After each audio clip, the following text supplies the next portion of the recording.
I kissed her. Now after doing this, I immediately felt like shit. For some reason, I just felt as if I was cheating. Even though I know I just broken up with my girl, it still felt like cheating because it had been so soon. I didn't stop though, and things escalated. And next thing you know, she's unwrapping my lollipop. Now I was about to stop her at first, cause I'm thinking like, damn, like I ain't even get to wash my lollipop in between uses. Y'all niggas about to just be licking that shit back to back. But then she says, my God, Jay, the size on this lollipop.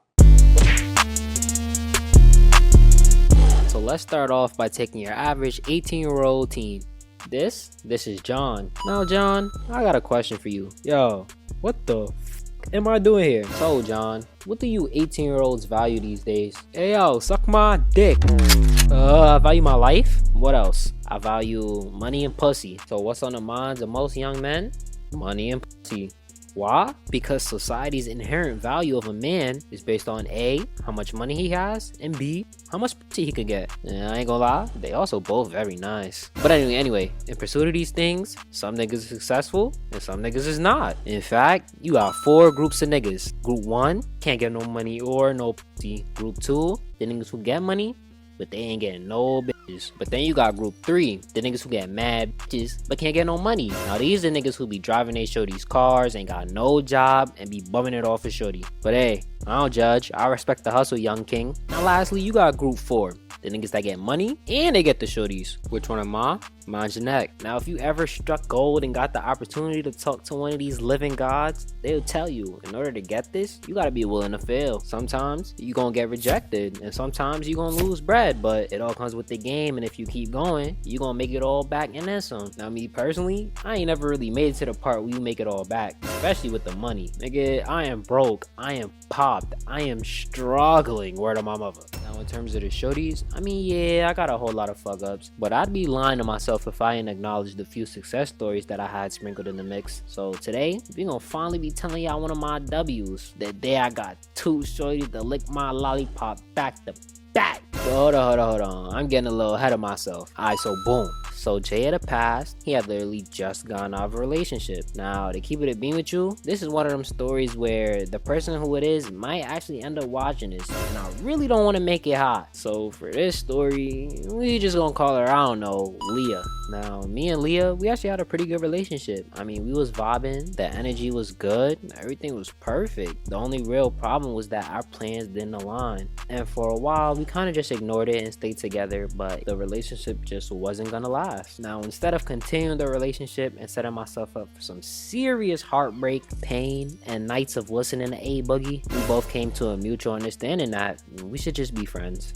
Now this was probably the right choice, but honestly all it really did was make shit complicated. Now what I mean by that is, yeah, we were broken up, but literally nothing had changed from when we was together. I kind of almost think it's better to have a that relationship with your ex, so that way when y'all break up, y'all hate each other and never talk to each other again. Because me personally, I always somehow end up coming back around and doing my exes again, and my bro is always looking at me like, yo bro, fuck is you doing, bro? You always do this and it always says the same every time. And I mean, he's right, it always does end the same every time, but it doesn't matter. I never end up listening to him. Like, he always be trying to act as a voice of reason and like, bro, watch out. And then the worst part is, after everything he said actually happens and comes true, and then I end up in shambles drinking Henny and taking drugs to ease the pain, he gonna tell me some bullshit like, oh, I told you so, look at your dumb ass now. Then I usually say some shit along the lines of, yeah, you know, I should have listened to you. Next time I'm gonna listen to you for sure. But it be lies, because next time it happens, I am not gonna listen to him. But he knows that. Anyway, I'm getting a little bit off topic. So one day after work, she popped out to the crib and we got to smoking. So now we both sitting there, you know, schmack, but then some utter bullshit came out her mouth and I sobered up real quick. That was some good butt, I ain't gonna lie, I'm schmacked. Word of my mother. So I was thinking like, why did we even break up? Honestly, I think we should get back together. Like I said, the blasphemy that came out of her mouth instantly sobered me up. I was not really with that. In fact, I was thinking the opposite, that we needed to stop fucking around with each other if we was really gonna take this breakup serious. And I guess she could tell that I wasn't really trying to do that, cause then she tried to use other methods of convincing. She started pulling out my slab and I tried to stop her, but I was weak. I tried to say that we shouldn't be doing this, but she pulled out my lollipop, unwrapped it, it and got to licking. I felt like I needed time to think, but the only thing I could think about were them immaculate spits. All I'ma say is she was getting into the center of my Tootsie Pop, word of my mother. So eventually she completed the job, and let me just say, A+. That shit was so spectacular, I was reconsidering getting back together with her based on that shit alone. But thankfully, I kept it together and I told her that honestly, I think we just needed some space. Now, this started an argument and I honestly don't really want to get into the specifics, but she ended up going home and I ended up in my bed, sad and emotionally damaged. Yeah. Oh, yo, what's good? What you doing here? You got a sponsor this time? Nah, I don't. We still struggling out here. But I'm here just to let these niggas know to like, comment, and subscribe. Yo, bro, I ain't gonna lie. They not really trying to hear that right now. I'm telling them a good ass story. These niggas is invested right now. All you really doing is interrupting. Like, go make yourself useful somewhere else. Get the fuck up out of here. Alright, my fault.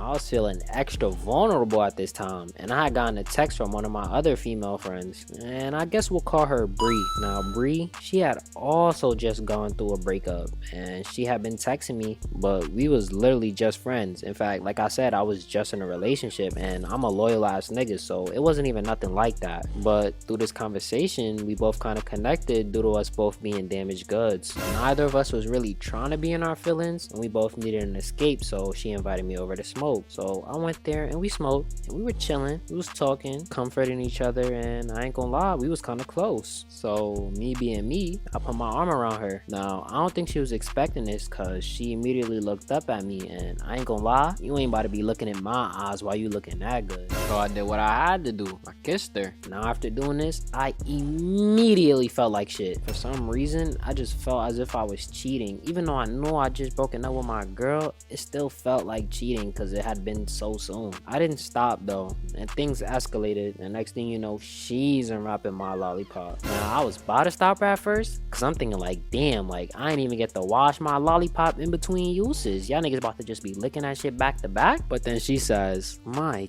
God, Jay, the size on this lollipop, and plunged that bitch down her throat. Word of my mother. Unfortunately though, her lollipop licking skills were a little bit lackluster in comparison to my ex. The final straw was when she tried to crunch my lollipop to get straight to the center. I did not appreciate that gesture at all, and my lollipop went soft. I told her I needed time to think about shit, and to be honest, I did. My mom was on way too many things at the time. Eventually I got home, and in the midst of me being an emotional wreck, I realized what exactly I just accomplished. I had literally just got my lollipop licked back to back with no washes. Word 2, I felt dirty, but I felt so good. Didn't even wash my nuts that night. Let them shits reek. Let them shits bask in the glory. Ain't gonna lie, I went to sleep feeling like a real man that night. Sadly though, this is just an anecdotal experience. As of recently, I've been doing real bad, guys. But anyway, what's the lesson of the story? Well, actually, there really is no lesson. I guess you only get those when the story ends badly. Anyways, like, comment, subscribe. I'll see y'all when I see y'all though. Safety, alright?